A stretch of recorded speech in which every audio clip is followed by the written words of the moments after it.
할렐루야. 2020년 마지막 주간을 주 앞에 드리는 여러분 모두에게 한량없는 은혜가 임할 줄로 믿습니다. 이 성경의 마지막 책은 요한계시록입니다. 요한계시록은 삼중칠재앙이라고 하는 불신앙에 대한 철저한 심판이 진행된 끝에 맨 마지막에 결론적으로 새 하늘과 새 땅이 열리는 그런 내용입니다. 그리고 그 하나님께서 주시는 새 하늘과 새 땅의 축복은 누가 받아 누리게 되는가 하면은 이기는 자들이다, 이렇게 말씀하고 있어요.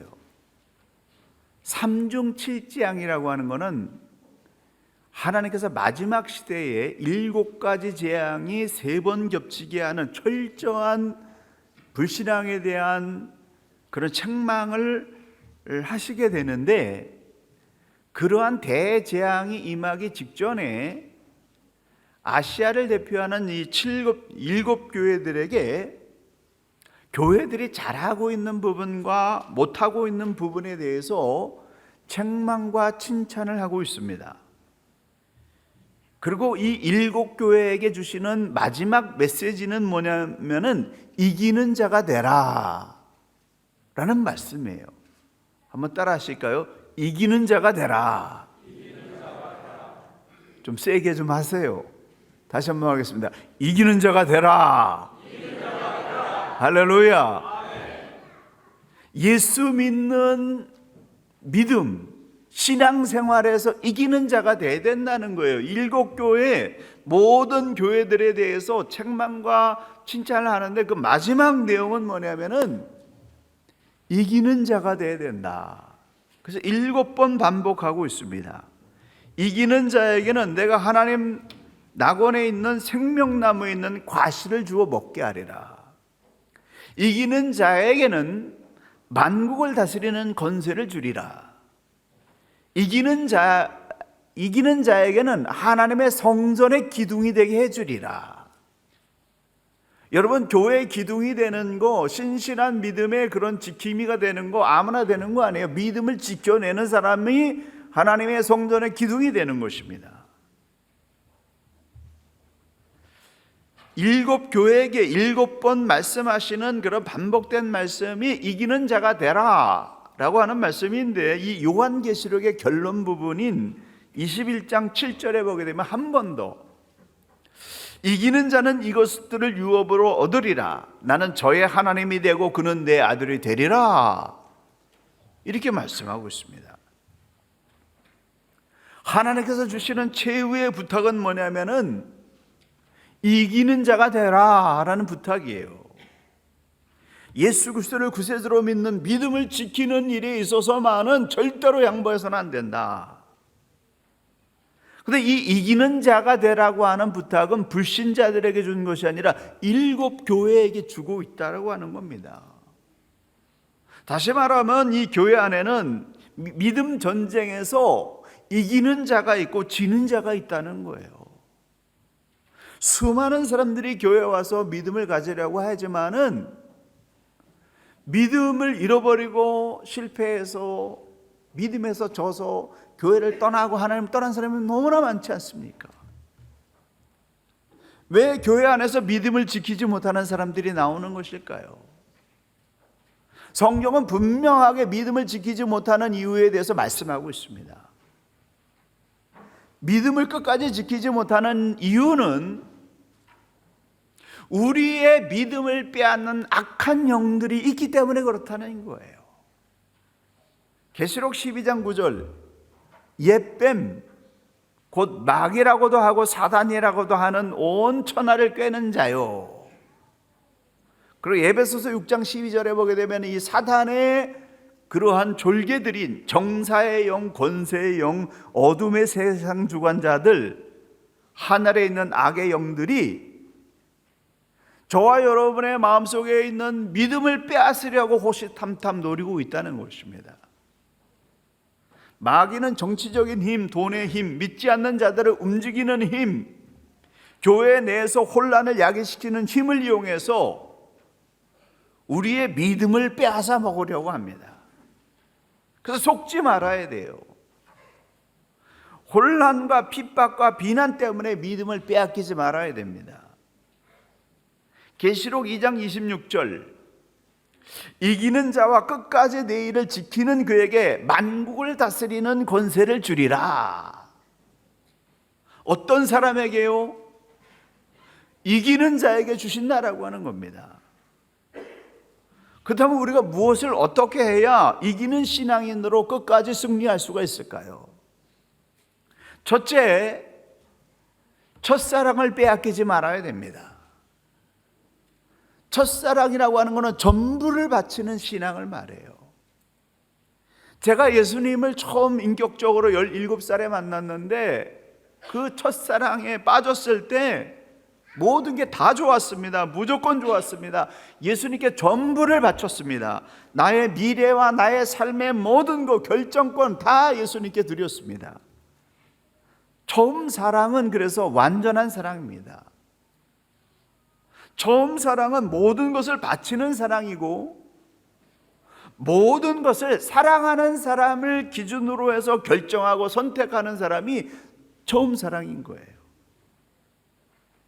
에베소 교회가 첫사랑에 빠졌을 때 그들의 전부를 예수님께 바쳤고 두란노 소원을 세워서 밤낮으로 말씀을 연구했고 영적 지도자들을 양성했고 모든 이단과 두려움과 핍박을 믿음으로 다 물리쳤습니다. 오늘 본문의 내용의 말씀을 보게 되면은 에베소 교회는 악한 자들을 용납하지 아니했고 자칭 사도라고 하는 자들의 거짓을 용납하지 않았고 참고 견디고 게으르지 않는 일에 승리했고 니고라 당들의 그런 영적인 혼란을 용납하지 않았습니다. 그런데 문제는 첫사랑을 잃어버렸다는 거예요. 어디서부터 첫사랑을 잃어버리게 되었을까요? 사람들의 책망과 비난을 방어하고 참고 견디는 일에 오래 시달리다 보니까 예수님을 순결하게 믿고 경배하던 이 첫사랑의 열정이 식어버린 겁니다. 사람들에게 시달리다가 주님을 향한 첫사랑을 잃어버린 거예요.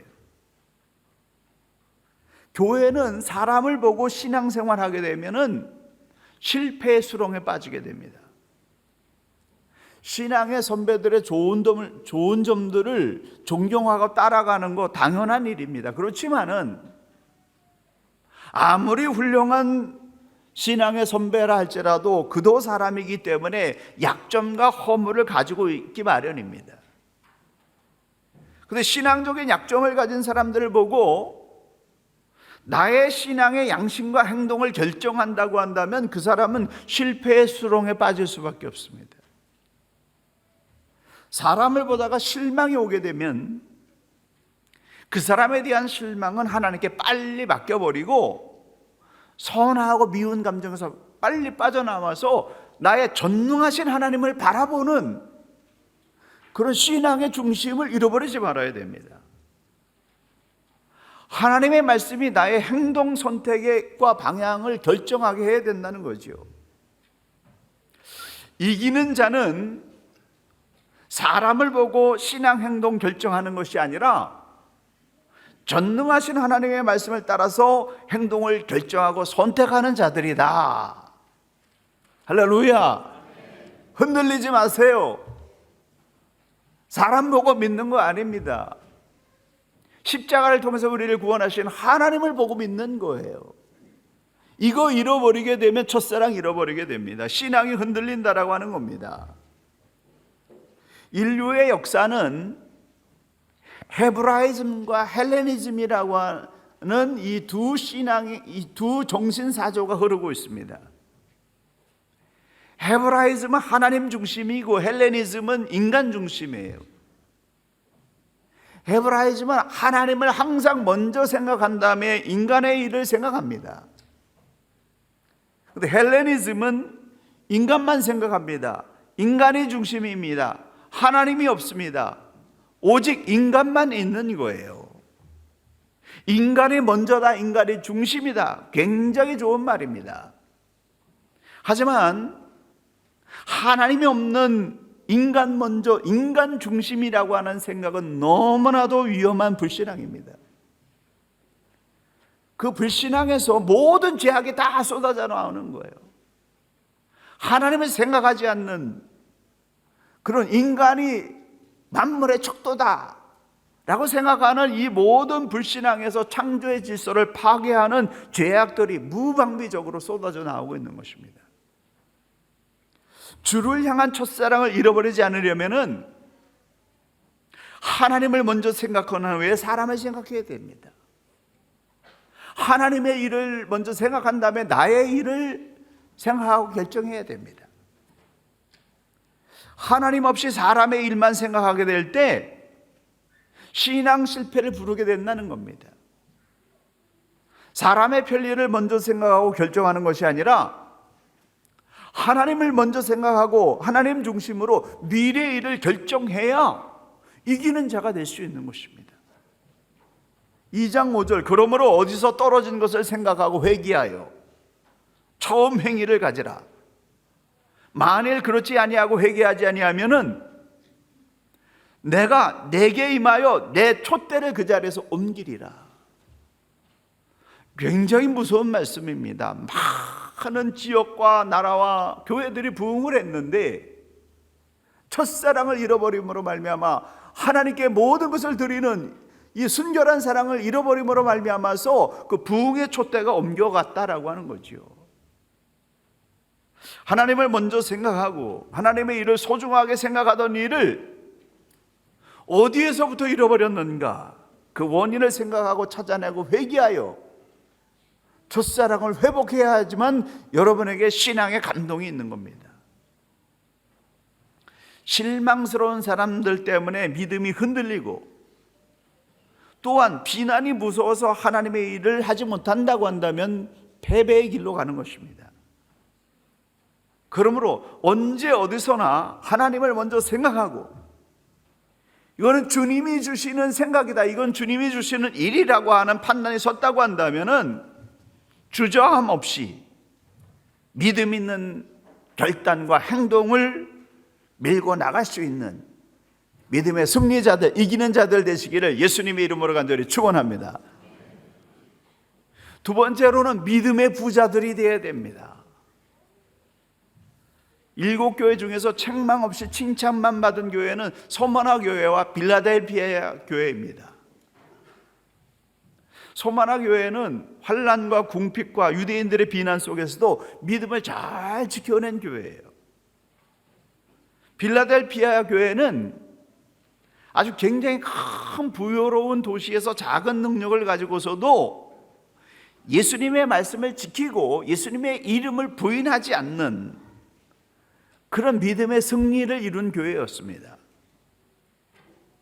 예수님은 가난하지만 어렵지만 곤란하지만 오랫동안 고통을 당하지만 믿음을 지켜낸 이 소마나 교회를 향하여 실제로는 너희가 부자다 이렇게 칭찬하셨습니다. 그런데 반대로 라오디게아 교회는 7교회 중에서 물질적으로 가장 풍족한 그런 교회였는데 근데 이 교회는 믿음이 미지근한 교회였어요. 그래서 예수님께서 그 교회를 향해서 곤고하고 가련하고 가난한 교회라고 책망하셨습니다. 소모나 교회와 빌라델 교회는 칭찬만 들었고 에베소, 보가마, 두아디아 교회는 칭찬과 책망을 동시에 들었고 사대 교회와 라오디게아 교회는 책망만 받았습니다. 칭찬만 받은 이 소마나 교인들은 황제 숭배와 그 숭배 의식에 참여하는 것을 거절하는 것 때문에 모든 재산을 박탈당했고 시정부에 대항하는 이들을 선동하는 자들이라고 하는 누명을 쓰면서 사회활동에서 완전히 배제를 당했습니다. 그러한 소마나 교회를 향해서 예수님은 이렇게 말씀하십니다. 처음이요 마지막이시니 곧 죽었다가 다시 살아신 이가 이렇게 말씀하신다. 내가 네 환난과 가난을 알지만은 실상은 네가 부자다. 또 내가 자칭 유대 사람이라 하는 사람들의 모욕도 알지만은 실은 그들이 유대 사람이 아니라 사단의 집단이다. 너는 고통당하는 것을 두려워하지 마라. 보라, 마귀가 너희 가운데 몇몇을 감옥에 집어넣을 텐데 너희가 10일 동안 핍박을 받을 것이다. 너는 죽도록 충성하라. 그러면 내가 생명의 면류관을 내게 줄 것이다. 귀 있는 사람은 성령이 교회들에게 하시는 말씀을 들을지어다. 이기는 사람들은 둘째 사망에서 해를 받지 않을 것이다. 영생을 얻게 될 것이다. 천국 가게 될 것이다 라고 하는 그런 약속입니다. 여러분, 다른 거는 다 우리가 양보할 수 있지만은 이 믿음 전쟁에서만은 결단코 패배해서는 안 된다는 거예요. 이 말씀이 기록될 당시가 AD 95년경인데 그 후로부터 60년의 세월이 지난 AD 156년에 이 서머나 교회의 감독으로 있던 폴리갑이 체포를 당해서 사형을 당하게 됐습니다. 이 폴리갑을 체포했던 이 서머나 총독이 굶주려 날뛰는 맹수떼들에게 이 폴리갑을 던져 넣는 사형을 집행하기 직전에 이렇게 말했습니다. 우리는 당신의 고결한 인격을 존중합니다. 나는 당신을 죽이고 싶지 않습니다. 가이사가 주님이요 나사렛 예수가 주님이 아니라고 하는 한마디만 한다고 한다면은 나는 당신을 풀어주겠습니다. 그래서 폴리갑은 하늘을 보고 총독을 보고 군중들을 바라본 다음에 이렇게 대답했습니다. 86년의 세월이 흐르는 동안 예수님은 나를 한 번도 버리신 적이 없습니다. 그러기에 제가 어떻게 그분을 거절할 수 있겠습니까? 후회 없으니 제발 나를 죽여주십시오. 총독은 분이 나가지고 야수에게 폴리갑을 던져주는 대신에 장작더미에 불을 지펴가지고 불을 태워서 죽이는 끔찍한 화형에 폴리갑을 순교시켰습니다. 예수는 그리스도라고 하는, 예수님은 나의 구세주라고 하는 이 황제 숭배는 거짓이요, 이것은 잘못된 것이다 라고 하는 믿음을 지키는 그 선택 때문에 불에 타서 죽는 그런 순교를 당했습니다. 그 후에 서머나 교회는 어떻게 되었을까요? 불행하게도 현재 소아시아의 교회들은 다 폐허가 되어버렸습니다. 소아시아 전 지역이 회교로 점령되어 있기 때문입니다. 그런데 놀랍게도 이 서머나 지역에는 지금도 폴리갑 기념교회가 살아남아 있고 지금도 몇몇 성도들이 촛불을 밝히면서 예배드리고 있다는 거예요. 순교자의 피가 헛되지 않고 2000년 이어오고 있습니다. 교회는 어떻게 존재합니까? 복음을 위해서, 믿음을 지키기 위해서 희생하고 헌신하는 사람들의 땀방울과 핏방울에 의해서 교회의 역사는 흐르는 것이다 라고 하는 거예요. 누군가 교회를 위해서 땀 흘리고 핏방울 흘리는 그런 사람들, 헌신하는 사람들이 있기 때문에 망하지 않는 거예요. 믿음을 지킨 한 사람, 그의 피가 2000년을 흐르고 있고 지금도 계속 이어가고 있습니다. 세상 말 따라가지 말고 하나님 말씀을 따르는 믿음을 지켜야 된다는 거예요. 믿음을 지키는 신앙에 이기는 자들이 선한 열매를 거두게 되는 것입니다. 그러면 이 필라델피아 교회는 어떻게 되었을까요? 주변의 모든 국가와 도시들이 회교에 굴복당했음에도 불구하고 그들은 험난한 여정 속에서도 끝까지 신앙을 지키면서 1932년까지 기독교 도시로 살아남아 있었습니다. 그리고 필라델피아는 현재 알라세히르, 하나님의 도시라고 하는 이름을 가지고 터키 한 성읍으로 남아 있습니다. 이기는 자들이 있는 교회는 뿌리가 깊은 나무와 같습니다. 흉한 가뭄들을 견뎌낼 수 있는 뿌리 깊은 그런 교회가 되는 것입니다. 계시록 2장과 3장을 통해서 주님께서 기뻐하시는 교회의 10가지 특징을 말씀해 주고 있습니다. 죄악에 물들지 않는 교회, 인내하는 교회, 게으르지 않는 교회, 고난을 이겨내는 교회, 충성된 교회, 끝까지 믿음을 지키는 교회, 사랑과 봉사가 있는 교회, 모든 면에서 성장하는 교회, 주의 이름을 부인하지 않는 교회, 주님의 말씀을 잘 지키는 교회. 3장 12절에서는 이기는 자는 하나님 성전의 기둥이 되게 해주겠다 말씀하셨습니다.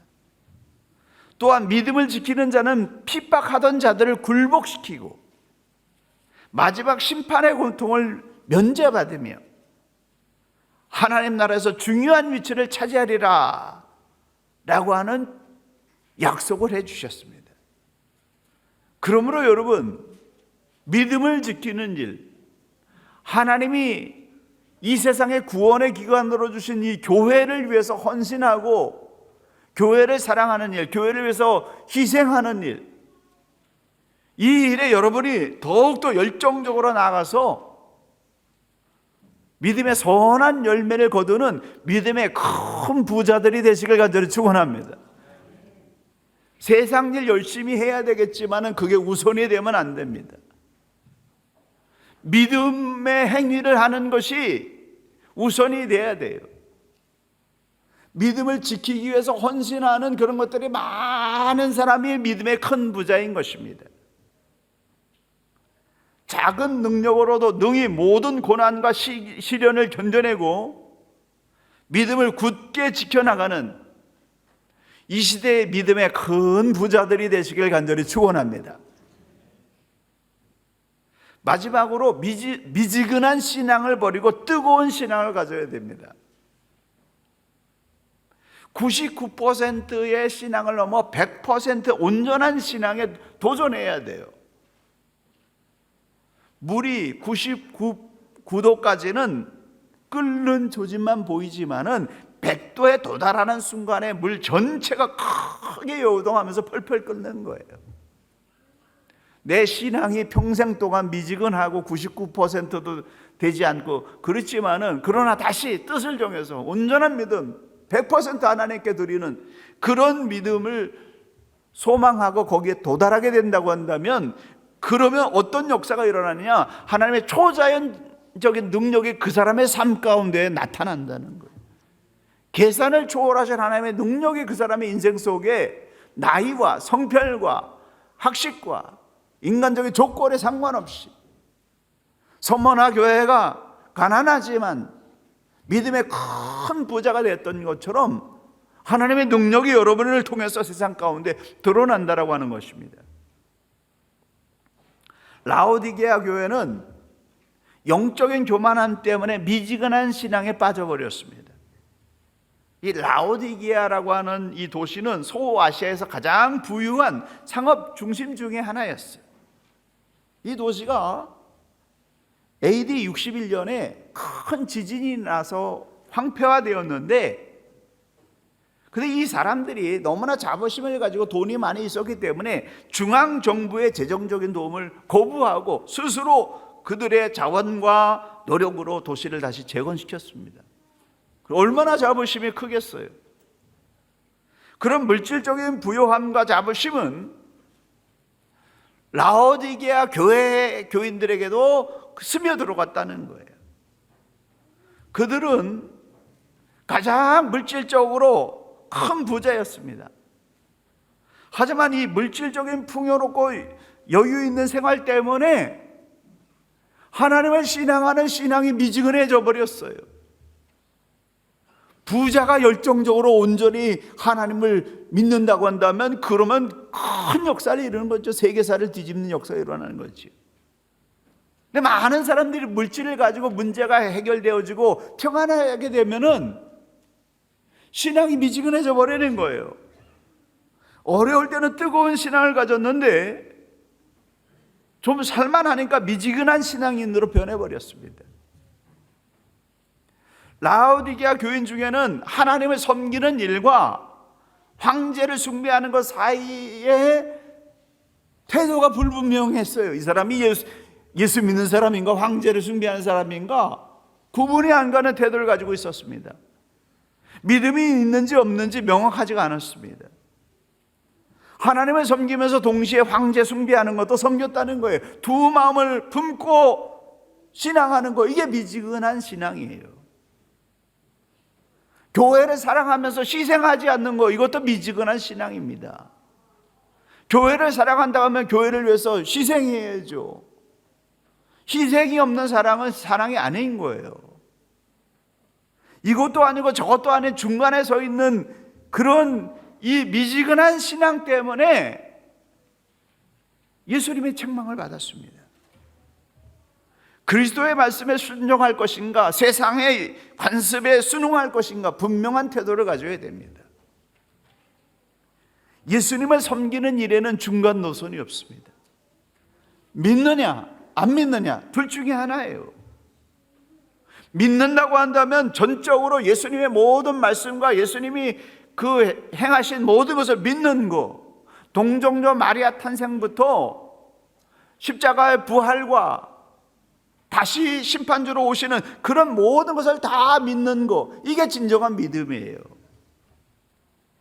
뜨거운 믿음, 큰 믿음이라고 하는 것은 사도 바울처럼 내게 능력 주시는 자 안에서 내가 모든 것을 다 할 수 있다, 그 순전한 믿음이 큰 믿음인 거예요. 1% 믿으면 1% 감동만 옵니다.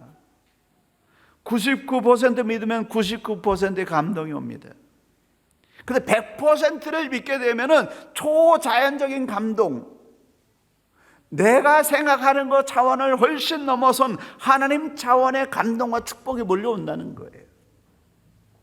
모든 환난과 근심과 걱정을 물리칠 수 있는 이기는 능력이 내 안에 나오는 것입니다. 적당히 믿으면 적당한 은혜가 오고, 완전히 믿게 되면 초자연적인 하나님의 능력이 내게 일어나는 거예요. 내가 지금 하나님을 따르고 있는가 아닌가, 다시 말하면 이기는 신앙생활을 하고 있는가 패배자로 가고 있는가 측정해 보려고 한다면 다음에 5가지 그런 질문에 대해서 모두 예스 라고 하는 대답이 나와야 됩니다. 여러분이 어떤 삶을 결정하게 될 때 이기는 선택을 위한 5가지 필터링은 다음과 같습니다. 첫째, 이것은 나를 더욱 예수님께 인도하는 것인가? 둘째, 이것은 나의 삶의 의로움과 순수함을 가져다 주는 것인가? 셋째, 성경의 가르침에 분명하게 일치하는가? 넷째, 세상적인 헛된 것을 버리고 더욱 주님을 섬기게 하는 것인가? 5번째, 교회 생활에 도움이 되고 전도하는 일을 할 수 있도록 나를 무장시키는 일인가? 이 물음에 모두 예스라고 하는 대답이 나오는 선택을 하고 있다고 한다면 그 사람은 이기는 길로 나아가서 매일 감동적인 신앙생활, 승리하는 삶을 살아가는 그런 삶을 살고 있는 것입니다. 사랑하는 성도 여러분, 첫사랑을 잃어버려서는 안 됩니다. 믿음의 큰 부자들이 되어야 됩니다. 미지근한 신앙을 버리고 확실하고 분명하고 열정적인 신앙을 가지셔야 됩니다. 그러면 하나님이 책임지셔요. 사도 바울처럼 내게 능력 주시는 자 안에서 내가 삶의 모든 결박을 다 풀어낼 수 있다라고 하는 그런 고백을 할 수 있게 된다라고 하는 것입니다. 여러분과 함께 20년 넘게 신앙생활하는 동안에 정말 행복했습니다. 감사하고 고마운 일들이 너무나 많습니다. 앞으로도 우리 모두가 믿음을 지키는 일에 승리해서 계속해서 저와 여러분이 만나는 일이 일어나게 되고, 결국에는 천국에서 우리 다시 다 만나서 하나님께 영광 돌리는 이기는 자, 믿음의 승리자들이 되시기를 예수님의 이름으로 간절히 축원합니다.